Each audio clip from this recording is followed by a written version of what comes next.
Monday night confirmation class. I think the kid, they've done it for 3 years now. Every kid goes to the same exact seat every single time. One of these days, I'm going to change the room around. See how they react. This kind of fits into the what I'm talking about. You know, this may come as a shock to you. The Episcopal Church has been known as a church tied to tradition that makes changes very slow. You know, this is a shock to many. The mantra we learn in seminary is be prepared to hear the words, "We've never done that before." Which is why this particular day of celebration in the church year is so curious to me, because this is not an Episcopal feast. The feast of the kingship of Christ, Christ the King, is a feast borrowed from the Roman Catholic Church. Now, we don't even talk to them, much less borrow from them. I mean, on the official level.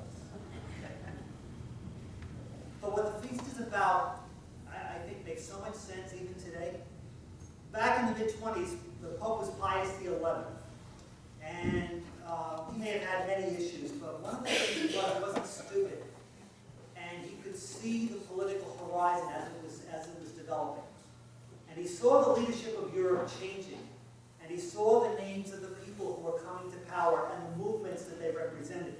And the names of Hitler and Mussolini and Franco on the fascist right and Stalin on the communist left all had in common dictatorship, oppression.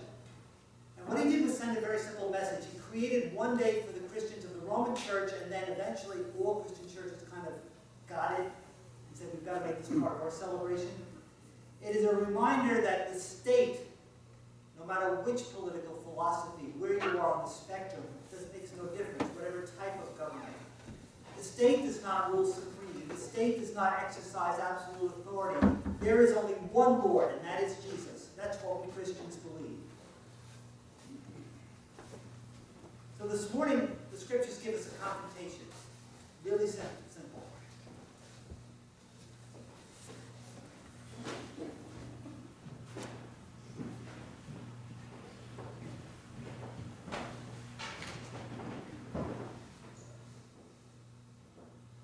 I read a confrontation between two people. One who is very important. He's a Roman official. He's a bureaucrat. And the other is very unimportant. He is a political and religious prisoner. One is the symbol of a dictatorship of a conquering army, who literally had the authority of life and death in his hands. His name is so important that he is remembered forever in the documents of Christian faith. We will say it in a few minutes, okay? In the Christian creeds. He suffered under Pontius Pilate. One of the things I've always, as a student of history, and I know there are a couple of you out there who are historians, if you know the ancient world better than I would like to know.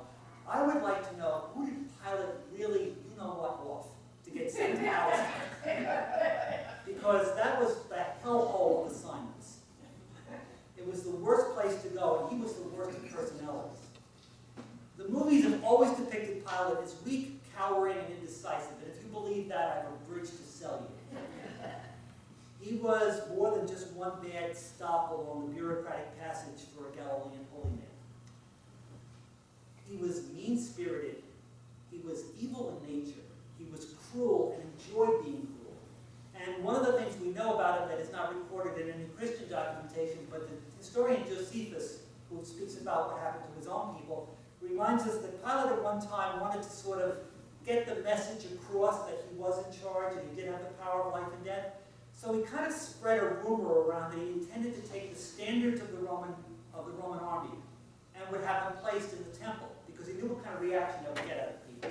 The standard being not only the flag would have the face of the emperor, all right? And you do not bring images of anyone into the temple. You do not have the violation of the commandments. So he did. He had the word. People, of course, began to riot, and in the midst of the crowd of people, he had placed soldiers who were undercover, dressed as ordinary civilians, carrying a very effective large dagger, extremely sharp. It's called a Sicarius. That's where Judas Iscariot, that may have been his name. He may have been a freedom fighter who used that kind of weapon. We don't know, but that's a possibility.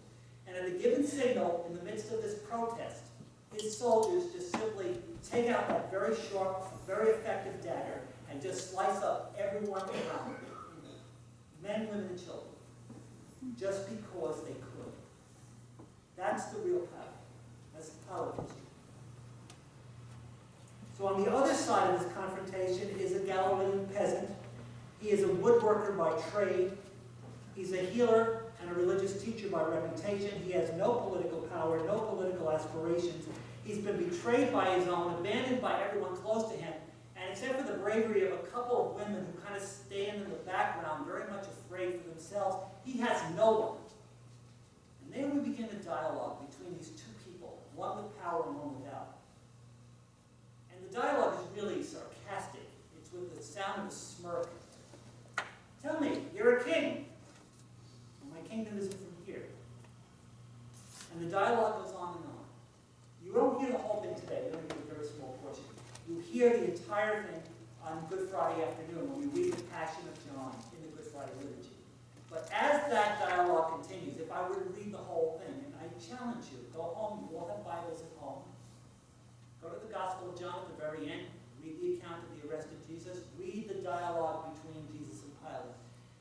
The way John's memory teaches us, the dialogue begins to change emphasis, and at the end you're asking yourself, who's on trial? Who's being examined? Is it this guy or is it Pilate?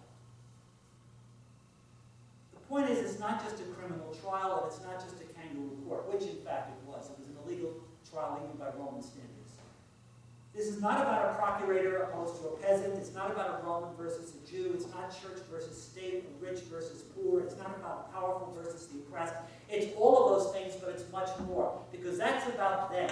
What I'm asking you is, what about you, us, me? Who do you serve?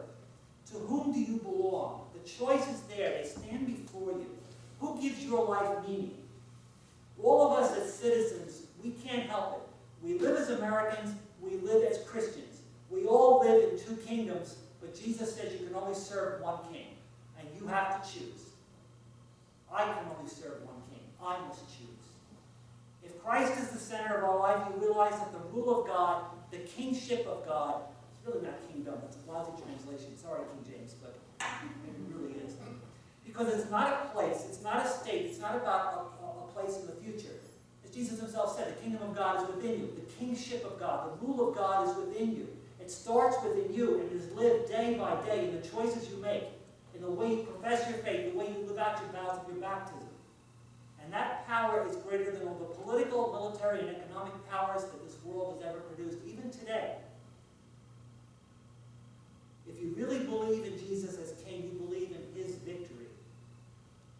We believe in the victory of God's shalom, which is more than just peace. It's the justice and peace that only God can give a world that insists on destroying itself. And we really believe that God's shalom, God's salam in Arabic, God's peace, will not be won by a warrior god. It will not be won by a sword or a gun or a car bomb or weapons of mass destruction. It will only be won by the awesome power of compassion, forgiving love. That is the only power that lasts. Everything else is futile. So we celebrate today who is our King. If Christ is your center, then you belong to him.